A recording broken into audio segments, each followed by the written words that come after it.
I know you guys watch these videos to relax or at bedtime, so before starting I would like you guys to subscribe the channel and let me know in the comments down below from where and at what time you are watching this video. Let's begin. This all began about 3 years ago. I was 24, broke, and clawing my way out of a messy breakup. I'd lost my job, my savings were on life support, and I needed a place, fast. That's when I found Wellingworth Arms. It looked like time had forgotten the building. For stories of rotting brick, crooked windows, and staircases that groaned like something was trapped inside them. But the rent? Dirt cheap. No deposit. Month to month. I took it without a second thought. I moved into 6A, top floor, end of the hallway. Right next to 6B. That door was different. 3 iron padlocks bolted it shut. Faded police tape flapped lazily where it hadn't already been torn away. The number on the door was scratched halfway off like someone tried to erase it and gave up. I asked the landlord, Caldwell, about it. Grizzled old guy who looked like he'd been born and raised inside the walls. "Don't worry about 6B, he said, never meeting my eyes. No one's been in there for decades. Best you leave it that way. But he said it like a warning. Of course, the more you tell someone not to think about something, the more it eats at them. That night, I couldn't stop staring at the wall between my bedroom and the sealed apartment. I remember thinking, why lock it up like that? Why not tear it down? Or renovate it? Something about sealing it shut made it feel contained. At 3:12 a.m. I woke to a sound. Knock, knock, knock.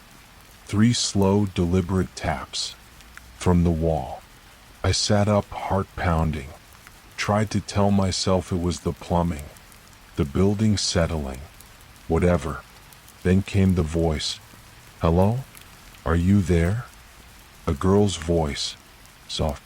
Fragile, like it hadn't been used in years, muffled like it was pressed against drywall. I didn't move. I didn't speak. I didn't sleep. The next morning I asked a neighbor, Mrs. Elkins, 2 doors down, wrinkled, bird-like, with eyes that never blinked. I asked if she knew anything about 6B. She looked at me for a long time, then said, "Elise." That was her name, the girl who lived there.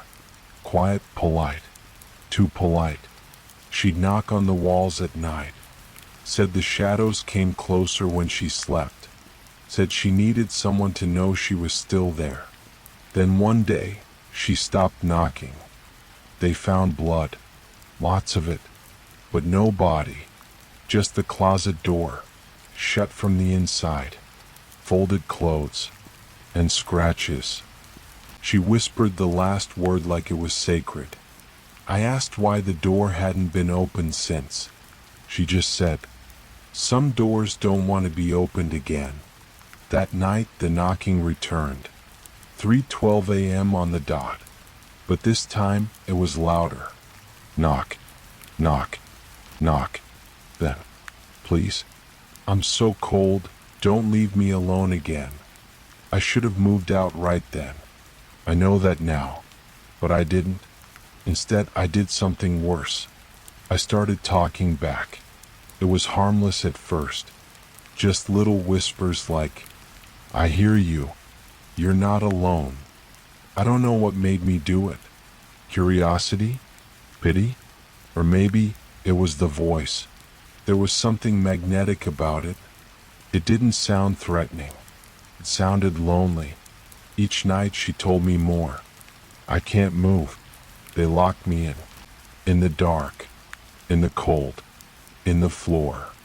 They took my face first, my name next. What do you think they'll take from you? You're already marked. You live next door, don't you? They always start next door." One night I placed my phone against the wall and hit record. I wanted proof. Something to send to Caldwell. Something to prove I wasn't crazy. I didn't listen to the recording until the next morning. My hands shook. She was speaking in a different tone, whispering words I hadn't heard.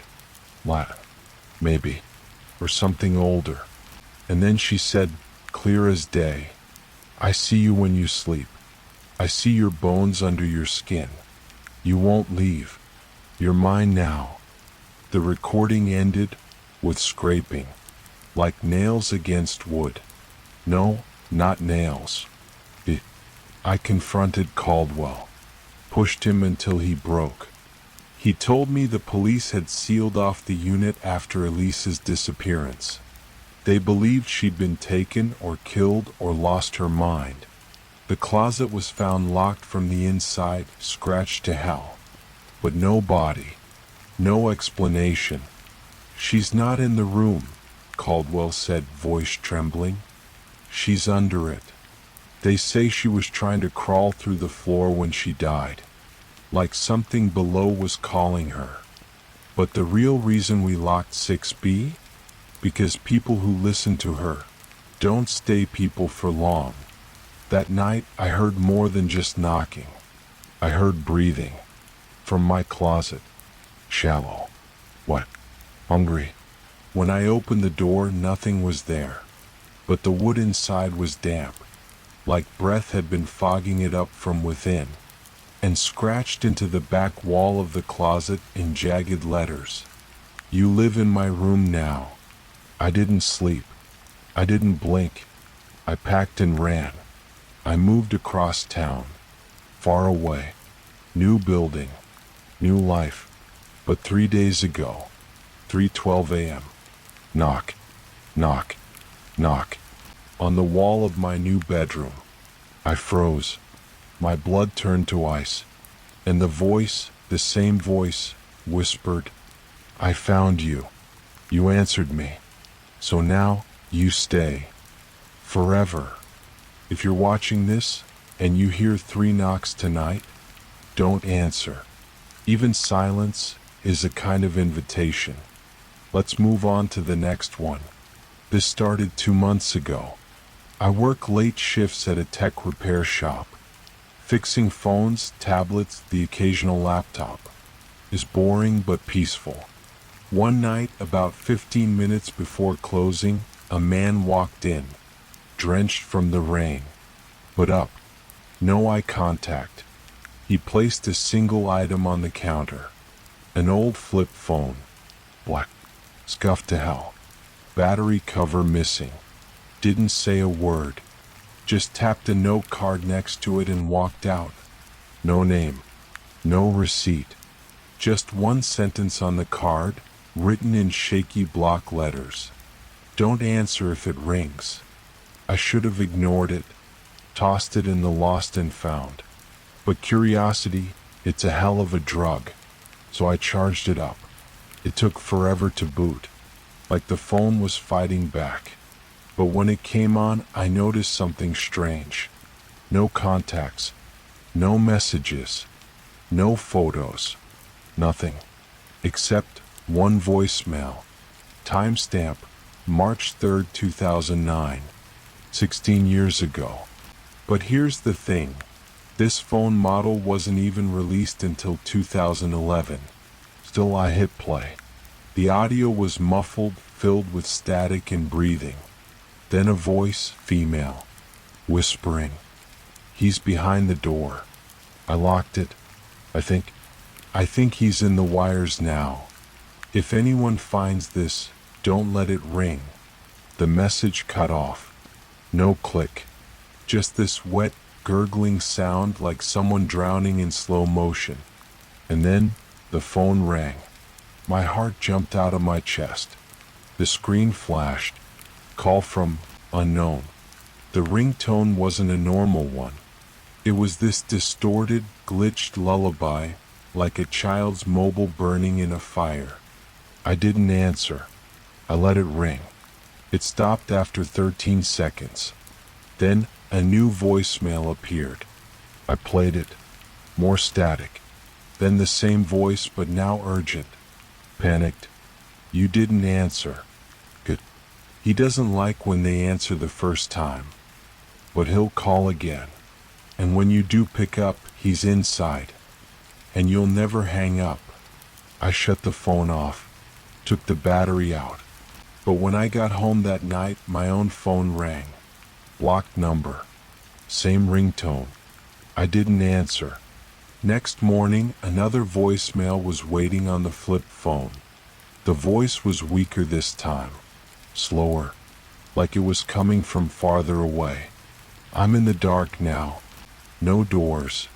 No sky. Just the ringing. He comes through the voice. He wears your friends. He wears you.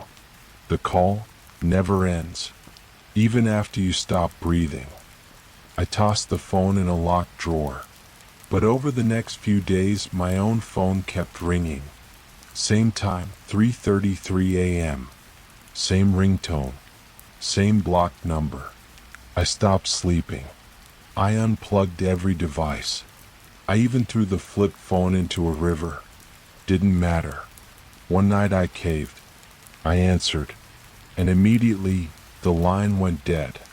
No sound, not even static. Then I heard my name, not spoken, whispered, from the speaker and from behind me. I turned around. Nobody there. But the lights in the hallway were flickering, in sync with the voicemail tone. Since then, every phone I touch rings. Not just mine. Friends, co-workers, even landlines at the shop. Same ringtone, same time, every night. And now, the voicemails? They're not from her anymore. They're from me. The last one I played said, "Hey, it's you. You shouldn't have answered. You let him in. He's inside now. In your eyes, in your skin, in your voice. You're the next call. So if your phone rings tonight, and you hear an old lullaby that doesn't belong to any ringtone you've ever used, don't answer. Because once you do, you'll start calling others. And trust me, you'll never stop. You have one new voicemail. Let's move on to the next one. Let me tell you about the worst year of my life. It wasn't the kind of horror that comes all at once. It wasn't blood or gore or some demon crashing through the walls. It was slower, patient. It watched me. I was 26 when I moved into my first real apartment alone. It wasn't fancy, just a third-floor studio in an old Victorian building, half renovated, filled with crooked floors and humming pipes. I liked it. It had charm. The place had history. You could feel it in the walls. The landlord, Mr. Kinney, gave me a smile that was too wide when he handed me the keys. "Don't mind the attic," he said. "Just storage. It's locked anyway." I didn't ask why he mentioned it. I wish I had. The first few weeks were uneventful, quiet, except for the dreams.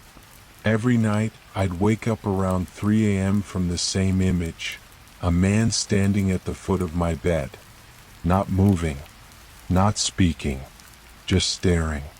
I couldn't see his face, only his silhouette, but he always stood in the same spot, watching. I chalked it up to stress. New place, new job, new isolation. But then things got strange. One morning, I woke up and the closet door was open. I always kept it shut. I never forgot things like that. The next night, I woke to find the bedroom window unlocked, wide open, cold air creeping in.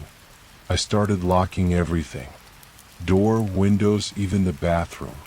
Still every night, 3 a.m. like clockwork, I woke up, sometimes with a nosebleed, sometimes with the sheets pulled halfway off the bed. What? I woke up on the floor. Then I started hearing it, a soft sound just as I was drifting off, like footsteps, not in the hallway, above me, in the attic. It wasn't just footsteps either. It was dragging, like something heavy being pulled. I remembered what Mr. Kinney said, "It's locked anyway." So one morning I confronted him. "You said the attic's locked. Who has the key?" He paused too long before answering. "Only me. But I haven't been up there in years. Nothing but dust and insulation. Probably raccoons." "You hearing things?" I lied. Said no. But his expression told me he already knew the truth. That night I couldn't sleep.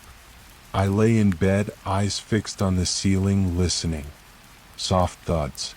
Dragging sounds. Breathing. It was directly above me. I grabbed a chair, stood on it, and knocked on the attic door in the hallway ceiling. Knock, knock, knock. Silence. Then 3 knocks back. Perfectly spaced. Mimicking mine. I didn't sleep at all after that. 2 days later, I came home from work and found something on my pillow. A photograph. Curled at the edges.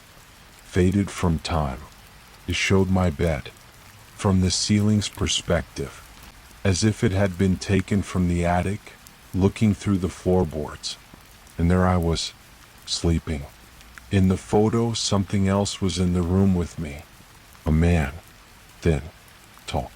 Standing at the foot of the bed. Just like in the dreams. He had no eyes. Just hollow sockets. But I could feel him staring straight at the camera. Straight at me. I ran to Mr. Kinney's unit, banged on the door, shoved the photo into his chest. "There's someone in the attic." His face went pale. His voice dropped. "He came back?" I asked who. His answer? "The last tenant. Name was Daniel Harper. Quiet kid. Lived here a year. Same unit as you. Complained about nightmares.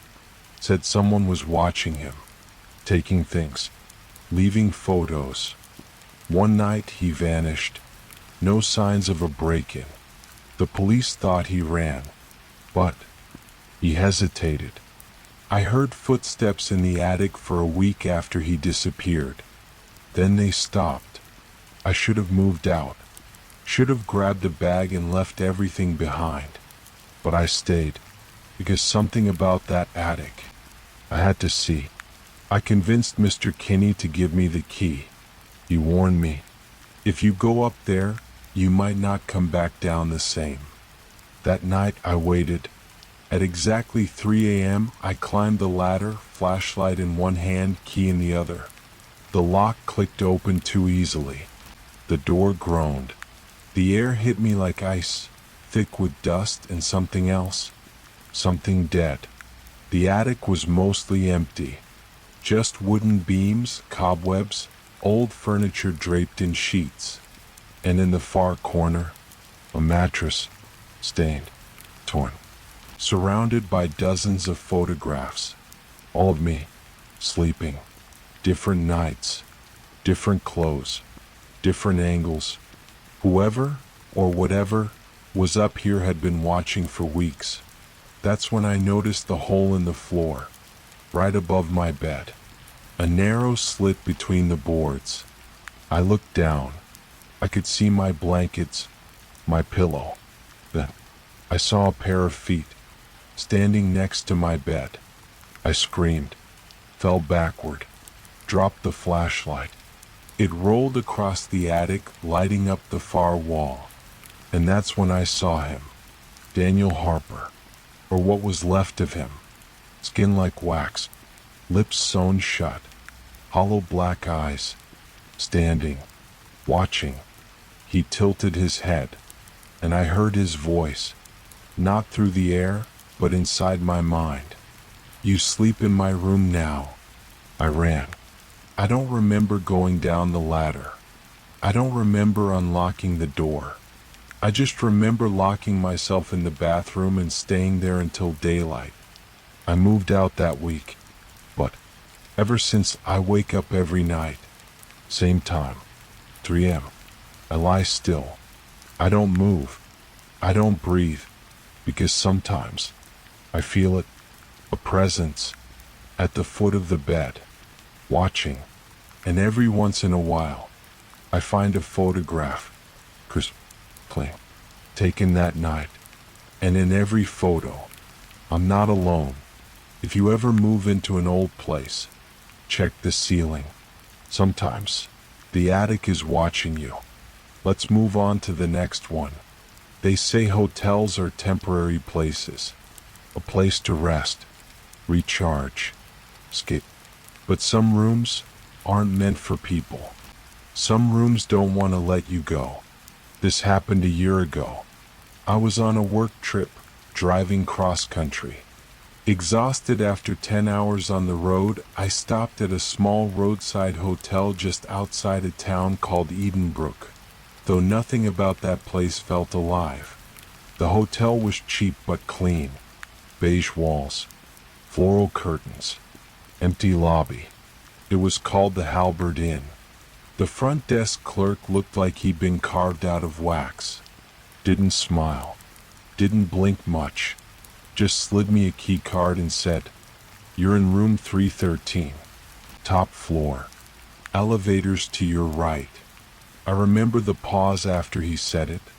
The way he glanced toward the hallway like he expected something to respond. I asked if they had Wi-Fi. Not in that room. That should have been my first warning. The elevator creaked as it climbed. The kind of creak that feels like it's echoing inside your bones. When the doors opened, the hallway was dim. Too dim. The lights flickered like they were holding their breath. I walked past 311, 312, and then came 313. Plain door. Rusted handle. The number plaque was crooked, like it didn't want to be there.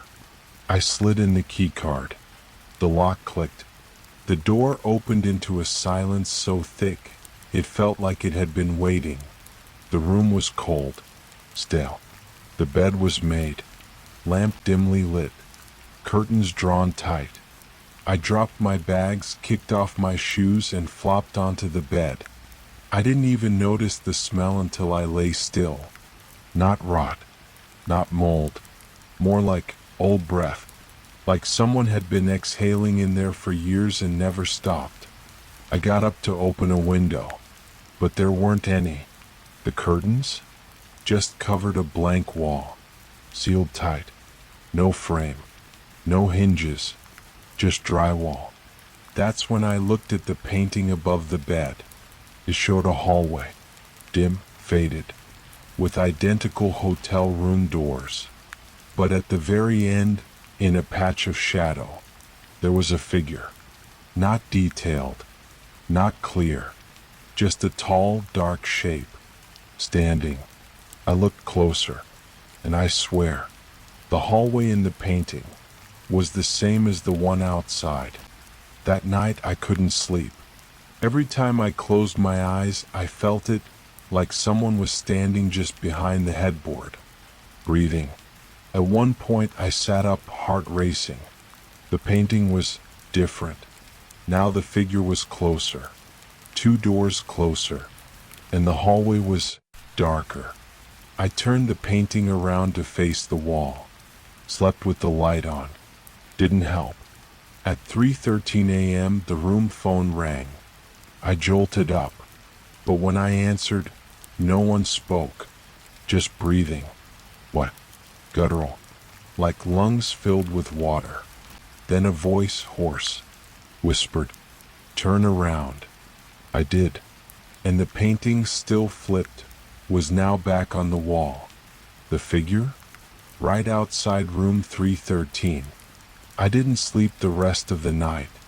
When morning finally came, I rushed downstairs and demanded a new room. The front desk clerk didn't even blink. "We don't move guests once they've checked into 313. That room chooses people." I laughed, thought he was joking. But when I looked around the lobby, something caught my eye. A wall of old photos. Black and white snapshots of guests from years past. I looked closer. Squinted at a photo from the 1960s. 4 people smiling in the hallway on the 3rd floor. Behind them, the door to room 313 was open, and standing in the doorway was that same tall figure. Same height, same posture, same absence of a face. I checked out without another word. Drove all day, all night. Didn't stop until I crossed 3 state lines. But even now, I can't escape it. Every time I stay at a hotel, no matter the chain, no matter the city, I always get room 313. Even when that number shouldn't exist. Even when the front desk swears it's random. And the painting? It's always there, hung above the bed. And the figure is always closer than last time. A week ago, I rented a small cabin in the woods. No rooms, no hallways. Thought I'd finally beaten it. But this morning, when I woke up, there was a painting above the fireplace. Same hallway. And in the center, a door that hadn't been there before. The door to room 313. So if you ever check into a hotel, and the front desk slides you a key without a smile, check the number. Because if it's 313, you weren't assigned that room. It assigned you. Let's move on to the next one. It was supposed to be a weekend escape. A break from deadlines, city noise, and the fluorescent buzz of office lights. When Marissa booked the Airbnb in the mountains, she envisioned long walks through pine-covered trails, coffee on the porch, maybe even a night of stargazing if the clouds held off. What she didn't expect was the room, the one not mentioned in the listing. The reflection room. The cabin was nestled deep in the woods, a 2-story log-built structure surrounded by towering pines. It had all the charms promised: rustic kitchen, stone fireplace, a clawfoot tub in the bathroom. It even smelled of cedar and old books. But as she was putting her suitcase upstairs, she noticed a door at the end of the hall that wasn't in the floor plan photos. It was painted a flat, matte black, like it had been freshly coated to hide something beneath. No handle, no lock, just a silver keyhole. And above it, a small brass plaque so faded it was barely legible. Reflection room. Marissa tried the door, of course. Who wouldn't? It didn't budge. She scoured the cabin for a key, checked drawers, under vases, even inside the freezer. Nothing. She called the Airbnb host. Oh, the voice paused. That room is off limits. It's just storage. Really old stuff. Not safe to poke around. Please respect the privacy. That should have been that. But that night, as the wind rattled the windows and the trees whispered against the siding, Marissa awoke to the sound of a click. The unmistakable sound of a door unlocking. She sat up in bed, heart thumping. Her phone read 3:03 a.m. The hallway was dark. But as she crept toward the end, her bare feet cold on the wood, she saw it. The black door was slightly ajar. Just a sliver. And behind it, darkness. No light. No sound. She should have turned around. Shut the bedroom door. Gone back to sleep. But she pushed it open. The reflection room was empty. Or so it seemed. The walls were covered floor to ceiling with mirrors. Different shapes and sizes, some pristine, others cracked or dusted with age. Oval, square, circular. Antique gold frames, jagged edges, a few modern cuts. All positioned to reflect her from every angle. And at the center of the room, a single wooden chair, facing a large, wall-mounted mirror. She stepped inside. The air was heavy. It smelled faintly of ash and something sweeter, more rotten. She looked at herself in the mirrors. Dozens of Marissa stared back. But something was off. One reflection moved a beat slower. She blinked. It blinked a moment later. She raised her hand. All but one mirror followed perfectly. The center mirror, the one with the chair, reflected her differently. Her expression was twisted, curious, amused, like it was watching her instead. She stepped closer, and the reflection smiled. She didn't. She left the room and closed the door. Tried to lock it. It clicked, but the sense of finality was gone. That night, her dreams were thick with glass and eyes. Shadows walked behind her. She couldn't see their faces, only her own watching from every surface. The next morning, she considered leaving early, but she didn't. Not yet, because now the mirrors haunted her.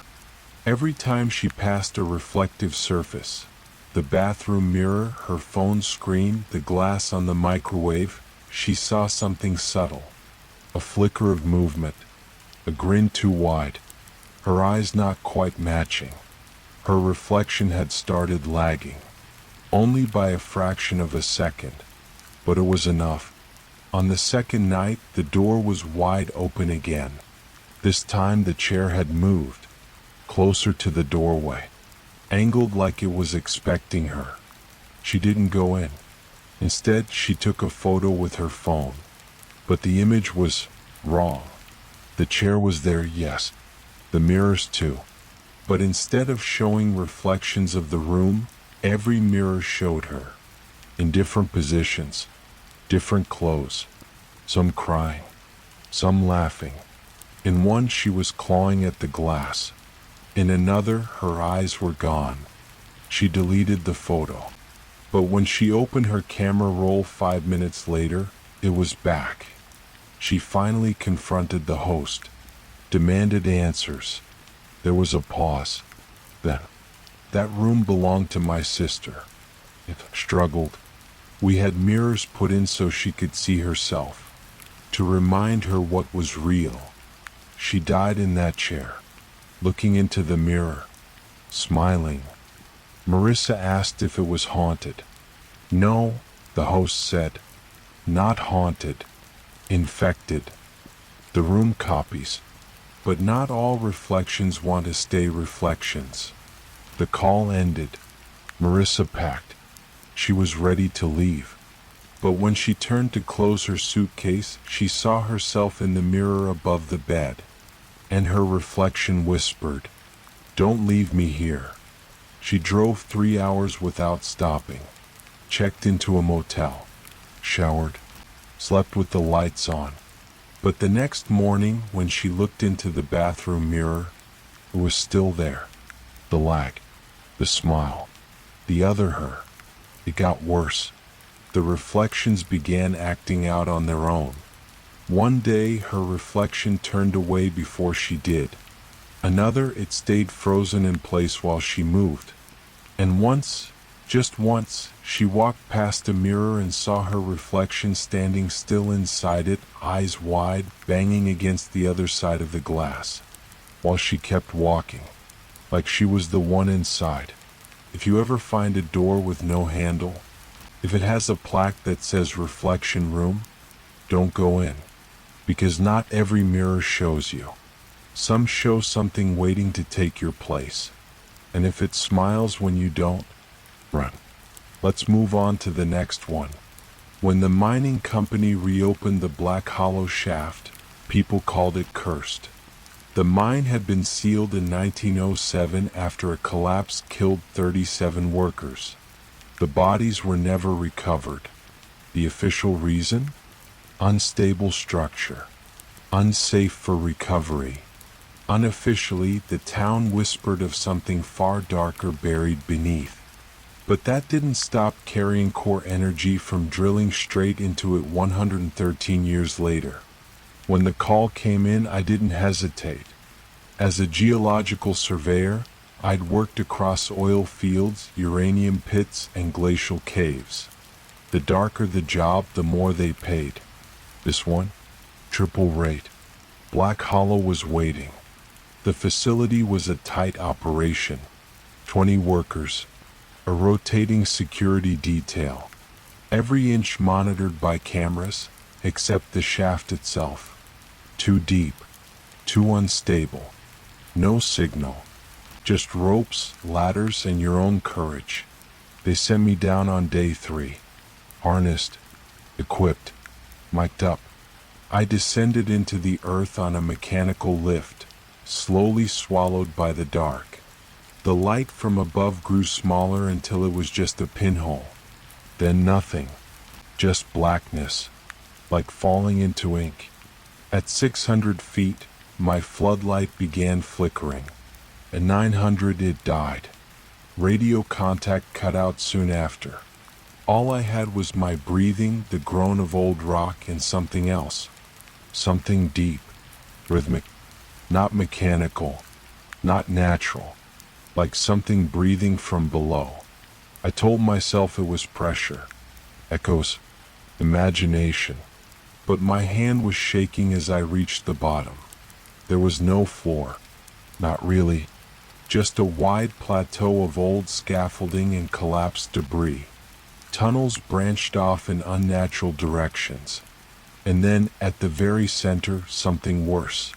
A hole, perfectly round, not carved, not blasted, formed. My light only reached so far into it, but I could see the walls, smooth, black, like obsidian or oil. The walls were wet and pulsing. They pulled me up after 2 hours. I didn't tell them everything, just enough to keep the contract. But that night, back in my cabin, I saw something move beneath the floorboards. It wasn't a rat. It wasn't anything alive. Just a shadow that knew I saw it. The dream started on day 5. Tunnels dripping with red light. Voices speaking in reverse. Hands reaching through solid stone. Every morning I woke with soil under my fingernails. I started recording myself at night. One morning I played back the audio. 2:13 a.m., the sound of rocks shifting. 2:37 a.m., whispering in a language I didn't know. 3:03 a.m., my own voice saying, "It's coming up." I don't remember saying that. They sent a drone down the hole. It malfunctioned 45 seconds in. The footage? Mostly static, but frame by frame you could catch shapes, like faces made of smoke. Something slithering, something waiting. The last image before feed cut showed a pale, open hand pressing against the lens from the inside. That night the generators died. Lights out. Backup systems failed. Doors jammed. One by one, people started disappearing. No screams, no blood, just gone, except for the mirrors.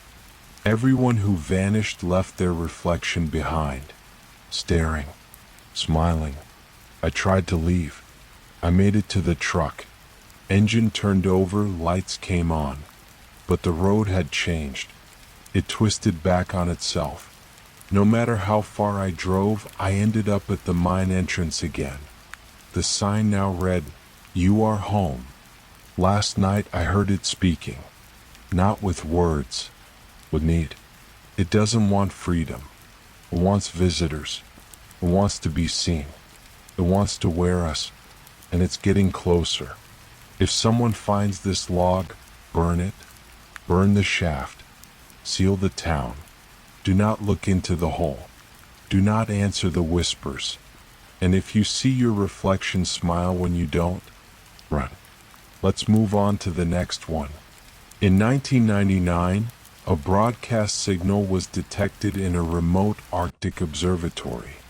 It came at exactly 3 a.m., lasting precisely 13 minutes. No known satellite matched the frequency. No country claimed responsibility. The contents of the broadcast? Indecipherable. But it repeated. Every night. Same time. Same duration. Until it stopped. For 24 years. And now it's back. I work as a technician for a private research station just outside Kiruna, Sweden. We monitor atmospheric data, mostly weather and solar patterns. Boring work usually. Then last week the signal returned. It appeared on our primary antenna array at exactly 3 a.m. I was the only one awake. It wasn't just static. It was breathing. I recorded it, ran it through decryption software, ran it backward, slowed it down. Hidden beneath the distortion was a sequence of tones. 6 notes. They made my teeth hurt. On the 4th night, I started hearing the notes outside the lab. In the snow. Whistled by someone I couldn't see. I checked the security logs. Motion sensors were triggered, but no heat signatures. No footprints in the snow. The sound kept repeating. 6 notes. Again and again. I didn't sleep. On night 7, I woke to find a sheet of paper on my pillow. Type. Cling. No footprints. No broken locks. You heard it. You can't unhear it. Tell no one. They're listening too. If you answer, you stay. I traced the signal's origin to a location roughly 46 kilometers northeast of our station. No roads. No known structures. Just a dead patch in the satellite imagery. Like the snow had been burned black. I went. Packed light. No radio. The sky grew darker the closer I got. Not storm dark. Something else. Like the sun refused to shine there. And then I found it. A tall metal structure. Like a twisted radio tower. Half buried in ice. Humming with that same 6-note song. Next to it, a door. Open. Waiting. Inside, stairs descending into the dark. Every step I took, the signal got louder. Clear. Until it wasn't static anymore. It was voices. My voice. Saying things I'd never said. Crying. Begging. Laughing. And then, we see you now. I turned to leave. The stairs were gone. Just smooth metal wall. No seams. No way back. And the signal played again. 6 notes. Pause. Then. You answered. I don't know how long I've been down here. There's no clock. No sun. Only the hum. The notes. They show me things in the dark. Reflections that aren't mine. Memories I never lived. Sometimes I hear footsteps above. Sometimes I think they're coming to save me. But they never come. Left the recordings hidden in the observatory. If you're hearing the 6 notes now, it means the signal reached you too. Don't follow it. Don't whistle it. Don't answer. Because once you do, you stay. Sometimes the signal quiets. When it does, I hear others. Not voices. Screams. Trapped beneath layers of distortion.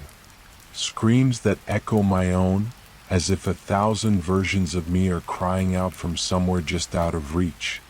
One night, the humming stopped entirely, and I heard footsteps. They moved in perfect rhythm with my breathing.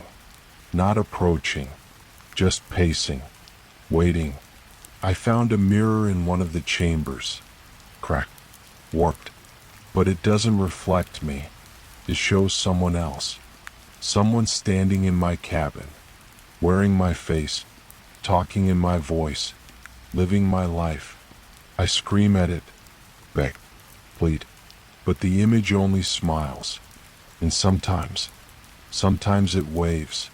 If someone finds the observatory, destroy the antenna, erase the tapes, bury the signal, because this isn't a transmission, it's a doorway, and every time you listen, you open it wider. Let's move on to the next one. There's a house at the end of Holloway Lane. No number. No mailbox. Windows always closed. No one ever seen going in or out. But the lights are always on. Locals call it the mirror house. Because once you enter, it shows you exactly who you are. and then it never lets you leave. I didn't believe the stories, urban legend stuff. I even laughed when my friend Darren dared me to spend a night there. I brought a flashlight, a camera, and a crowbar just in case the door wouldn't open. But it did. Too easily. Like it had been waiting. Inside, silence.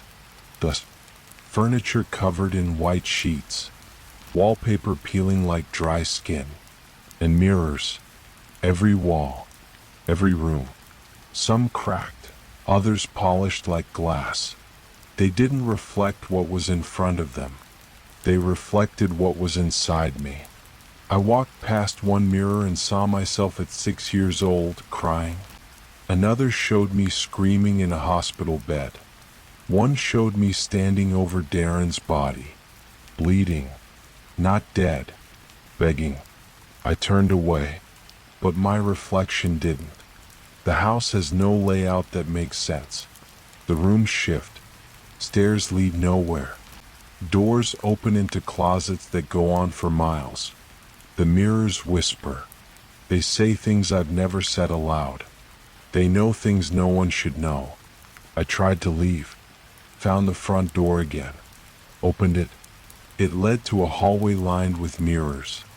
I ran through it. Every reflection twisted, corrupted. Some laughing. Some screaming. Some reaching out. One brushed my arm. It was cold. Wet. Hungry. I smashed a mirror with the crowbar. It screamed. Not like breaking glass. Like a person. Bleeding light. Black and red. A hand burst from the shards, grabbed my wrist. I pulled free. Barely. There's no time in here. No clocks. No day or night. I haven't eaten. I haven't slept. But I'm not dying. I'm changing. The mirrors show it. My reflection's eyes are gone now. Replaced with others. They blink when I don't. They speak when I'm silent. I hear Darren now. Not from outside. From the mirrors. He's still in here. He says, "Don't fight it. The house needs a face. You broke the mirror. Now you're part of it. If you see the mirror house, turn away. Don't go inside. Don't even look at the windows. Because sometimes they look back. And if your reflection ever moves without you, it means you're already inside."